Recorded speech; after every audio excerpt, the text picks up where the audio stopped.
You're firmly of the view that banks create money out of thin air. Yes, well, I produced the first empirical studies to prove that in the 5,000-year history of banking. Banks are thought of as deposit-taking institutions that lend money. The legal reality is banks don't take deposits and banks don't lend money. So what is a deposit? A deposit is not actually a deposit. It's not a bailment. It's not held in custody. At law, the word deposit is meaningless. The law courts and various judgments have made it very clear if you give your money to a bank, even though it's called a deposit, this money is simply a loan to the bank. That's true. Yeah. So there is no such thing as a deposit. So you think it's loans adequately named then? So banks borrow from the public. Okay, so that much we've established. What about lending? Surely they're lending money. No, they don't. Banks don't lend money. Banks, again, at law, it's very clear, they're in the business of purchasing securities. That's it. So you say, okay, don't, confuse me with all that legalese. No. I want a loan. I want a loan. Yeah. Fine, here's the loan contract, here's the offer letter, and you sign. At law, it's very clear, you have issued a security, namely a promissory note, and the bank is going to purchase that. That's what's happening at law. Put it in layman's terms, what does that mean? It means that what the bank is doing is very different from what it presents to the public that it's doing. How does this fit together? So you say, fine, the bank purchases my promissory note, but how do I get my money? I want, it's a loan, I want my 200 grand, right? I don't care about the details, I want the money. The bank will say, well, you'll find it in your account with us. That would be technically correct. If they say, we'll transfer it to your account, that's wrong, because no money is transferred at all. It's already from anywhere inside the bank or outside the bank. Why?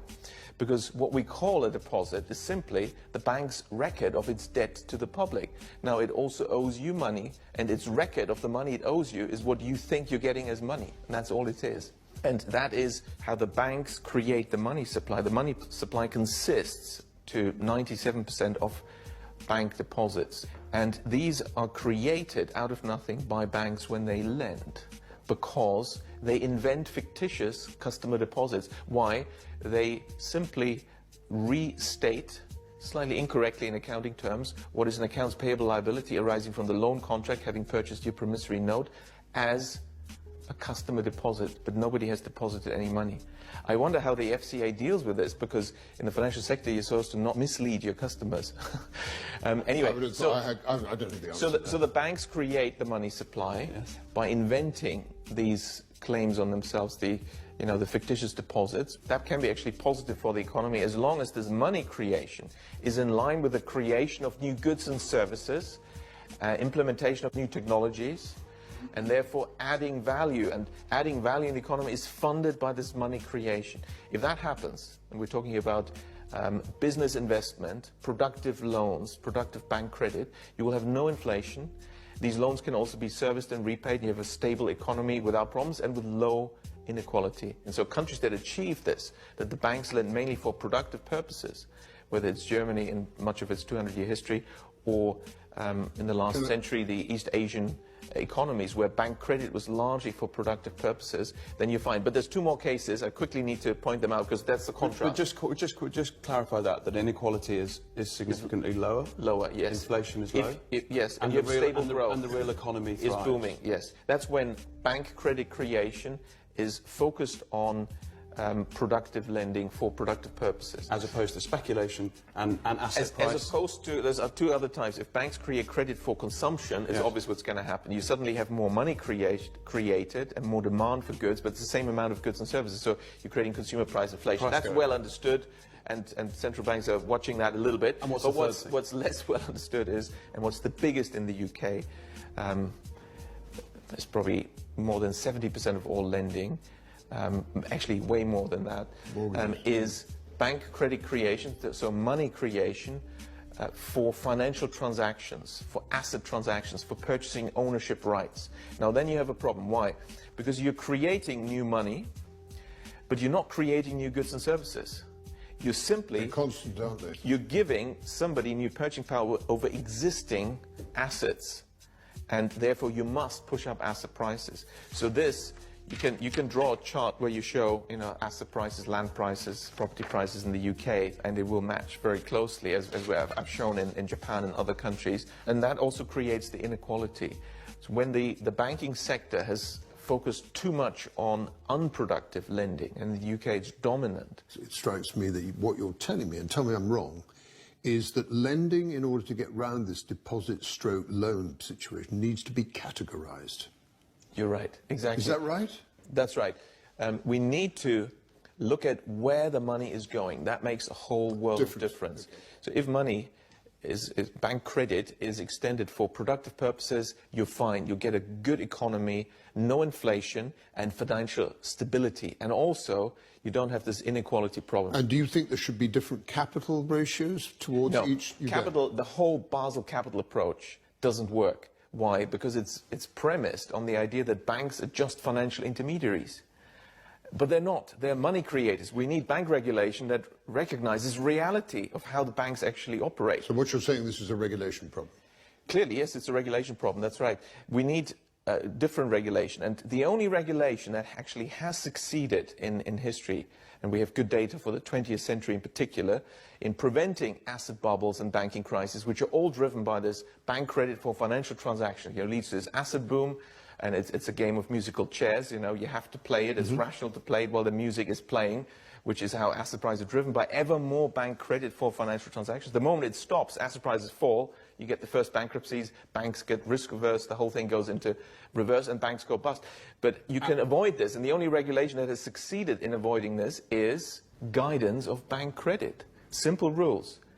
The simplest form of bank credit guidance is to simply ban bank credit for financial transactions.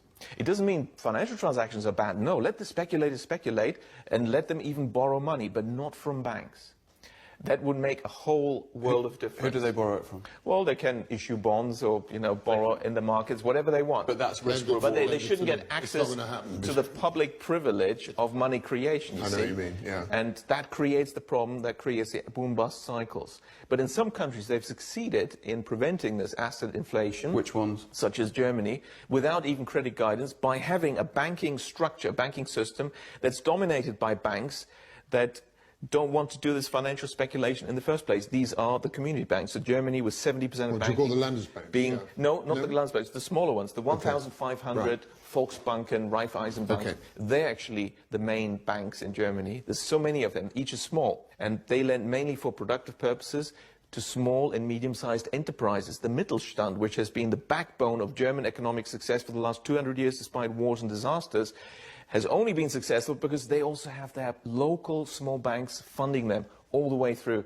That doesn't exist in the UK, and that's been why the small and medium-sized enterprise sector always has had a problem in the UK. So we're stuck with speculation and horrific property porn renovation shows. Well, the solution is, of course, to create these small banks. We need to create small banks. They're the natural lenders to small firms. The public wants stable growth, none of this boom-bust cycle, banking crisis, public money used to bail out banks. People don't want that. In Germany, these community banks, it's very interesting because they've never used public money. In these 200 years, not a single one has ever been bailed out with public money, and no depositor has lost any money. Although, Richard, your argument is complex, principles are terribly simple. It is very simple. And although you're a little defeatist... I'm not... maybe I'm defeatist, but I like it. But it's just the idea of, how can I put it? Go on. Getting through the regulatory, they are so reluctant. But that's why it is hard work. But that's why we got you in. We're gonna have you as the ambassador. I have to say, this has been brilliantly explained. We open with the question: do we have a finance curse? Does the UK have a finance curse, David? No. I think it has difficulties, but I think those difficulties have appeared insurmountable 5 years ago. Now I think the occasion says that it's much better, but there is this severe danger of over-regulation, which is completely understandable, not wanting a replication of what happened in 2008.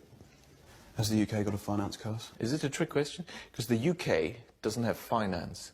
The City of London has, and it's not part of the UK. Good answer.